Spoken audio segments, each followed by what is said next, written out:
All emotions, whether pleasant or unpleasant, arise under certain conditions. When conditions change, the mind naturally gives rise to different emotions: anger, jealousy, resentment, as well as compassion, kindness, love, and inner joy. Therefore, emotions themselves are not a mistake. Having emotions is a very normal part of being human.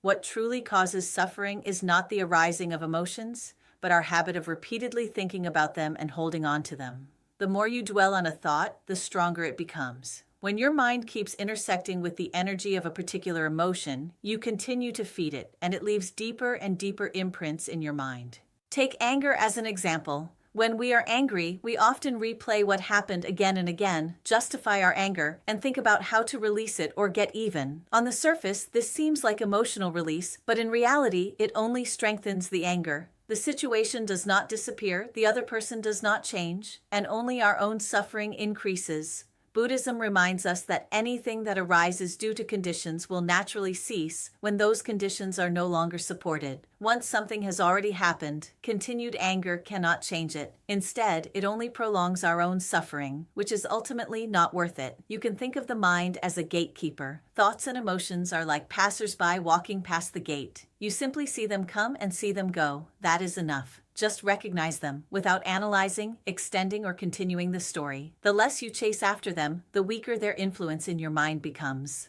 We often become angry because we take a person, a sentence, or an event as something truly existing, and we place expectations on it. Yet in reality, the words that made you angry have already been spoken and no longer exist. That moment has already passed. It is only because we keep replaying it in our minds that the pain continues.